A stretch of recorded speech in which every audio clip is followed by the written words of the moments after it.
করছি অবৈধভাবে ফুটপাত দখল করা যারা করেছে তাদেরকে উচ্ছেদ করে দিচ্ছে। আমিও দখল মুক্ত চাই, কিন্তু তার আগে কি বললাম, ওদের পুনর্বাসনের ব্যবস্থা করা হোক। কিন্তু যেখানে তৃণমূলের পার্টি অফিসগুলো বানিয়ে রেখেছে সেই জায়গাগুলো মমতা ব্যানার্জি দায়িত্ব নিয়ে উচ্ছেদ করবে তো, এটা আমার প্রশ্ন থেকে গেল। আচ্ছা, গুলিতে একাধিক জায়গায় দেখা যাচ্ছে হকার উচ্ছেদ হচ্ছে, বিভিন্ন জায়গায় বুলডোজারও চালানো হচ্ছে। দেখুন, আমি এটাকে বলতে পারি, আমিও ফুটপাত দখল মুক্ত চাই, কিন্তু একদিনেই কিন্তু এই ফুটপাতটা দখল হয়নি। এই ফুটপাতে যারা ব্যবসা বাণিজ্য যারা করছেন তাদের কথা আমাদের ভাবতে হবে। আমি মুখ্যমন্ত্রীর কাছে অনুরোধ করছি যে তাদেরকে একটা নির্দিষ্ট টাইম দেওয়া হোক এবং তাদেরকে বিকল্প একটা ব্যবস্থাও করা হোক। কারণ সারা দেশে আজকে কাজ নাই, পশ্চিমবাংলা আছে কর্মসংস্থান নাই, কিছু ডালা লাগিয়ে কিছু সবজি লাগিয়ে যাই করে যারা দুটো ইনকাম করছে ওইভাবেই তাদেরকে উৎখাত করা যায় না। আমাদের মাথায় রাখতে হবে, স্টেট কিন্তু কোনো আপনার লাভজনক প্রতিষ্ঠান ব্যাপারটা নয়, বা বিজনেস করবেন, স্টেটকে লাভজনক করতে হবে জনগণের স্বার্থে। স্টেট যে পলিসি নেবে জনগণের স্বার্থে হবে। তার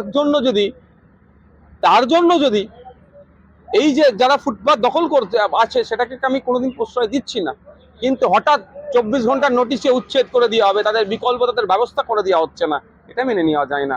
আমার ঠিক সালটার কথা মনে আসছে না, সেই সময় বামপন্থীরা যখন শাসকে ছিলেন সেই সময় একবার এই অভিযান চলেছিল। সেই সময় কিন্তু বর্তমান শাসক দলের হেভিওয়েট একজন মন্ত্রী আছেন, তিনি কিন্তু হকারদেরকে নিয়ে প্রতিবাদে নেমেছিলেন। তাদেরকে সেই দিনের কথাটা মনে রাখা দরকার। আমি বললে অনেক খারাপ হয়ে যায়, সমস্যা, আমি বেশি বলি না। ওই জন্য ব্যাপারটা হচ্ছে, আমি বলবো এই হকার ভাইদের কাছ থেকে আবার টাকা তোলার ধান্দা মিলিয়ে নেবেন 3 মাস অপেক্ষা করুন, যে হকার ভাইদেরকে তুলে দিচ্ছে দেখবেন অন্য হকাররা হয়তো সেখানে আবার বসবে। এই যে টাকাটা তুলতে হবে, মান্থলি একটা টাকা, আবার সাপ্তাহিক একটা টাকা, নাই তো অন টাইম ইনভেস্ট হয়েছে 5 বছর আগে কেউ করেছে, আবার নতুন করে ইনভেস্টের দরকার আছে। ওই জন্য এদেরকে তুলিয়ে দাও, নতুন কাউকে বসাও, সে টাকাটা দেবে, এটাই হবে। দিনের শেষে গরিব মানুষটা আজকে ক্ষতিগ্রস্ত হচ্ছে। দেখুন, ব্যাপারটা হচ্ছে সংসদীয় ক্ষেত্রে কিছু রীতিনীতি আছে। আপনারা জানেন, যখন শপথ নেয় ঈশ্বরের নামেও শপথ নিতে পারে, আল্লাহর নামেও শপথ নিতে পারে, সংবিধানের নামেও শপথ নিতে পারে। আমি রাজনীতির ময়দানে এসেছি, আমি আমার কথা বলছি, আমি শপথ নিয়েছিলাম, সংবিধানের নামে শপথ নিয়েছিলাম। তো এইটা যারা করছেন তাদের কোন অ্যাঙ্গেল থেকে করছেন সেটা তো আমি বলতে পারবো না। তবে একটা কথা আমি এতটুকুই বলবো, যে আমরা যে লক্ষ্যে রাজনীতির ময়দানে এসেছি, জনগণের সেবা করা, রাষ্ট্রের সেবা করা, সেই লক্ষ্যে যেন আমরা অবিচল থাকতে পারি।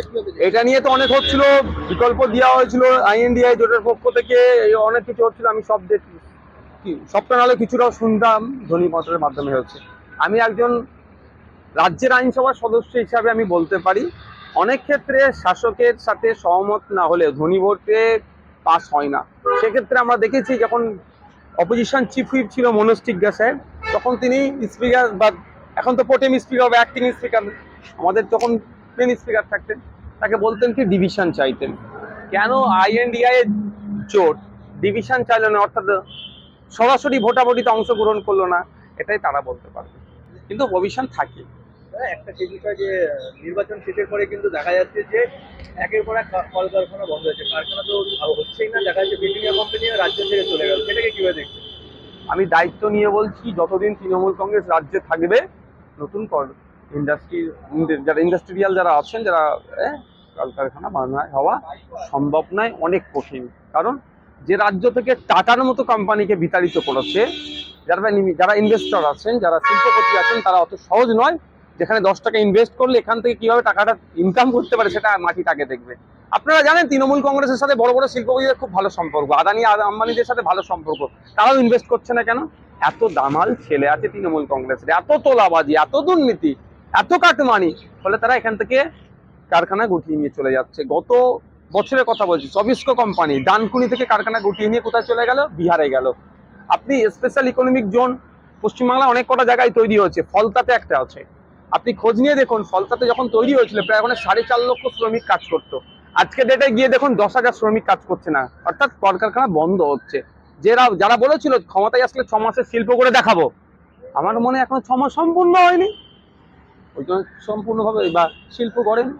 বছরে কি বিশ্ব বাংলা বাণিজ্য সম্মেলন না BGBS করেছে, বাণিজ্য সম্মেলনের শেষে কত টাকার মৌ স্বাক্ষরিত হলো, কত টাকা ইনভেস্ট করবে বলে প্রমিস করেছে সে তথ্য দেয়।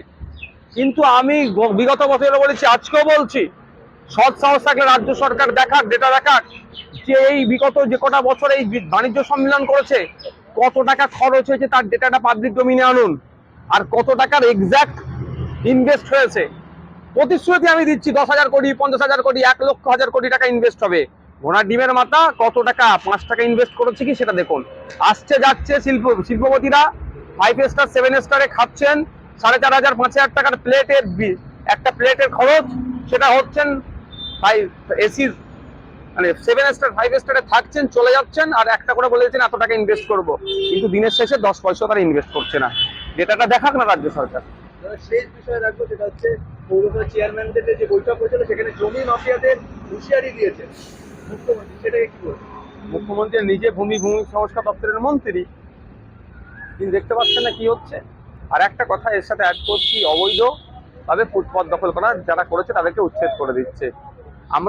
আমিও দখল মুক্ত চাই, কিন্তু তার আগেও কি বললাম, ওদের পুনর্বাসনের ব্যবস্থা করা হোক। কিন্তু যেখানে তৃণমূলের পার্টি অফিসগুলো বানিয়ে রেখেছে সেই জায়গাগুলো মমতা ব্যানার্জি দায়িত্ব নিয়ে উচ্ছেদ করবে তো? এটা আমার প্রশ্ন থেকে গেল।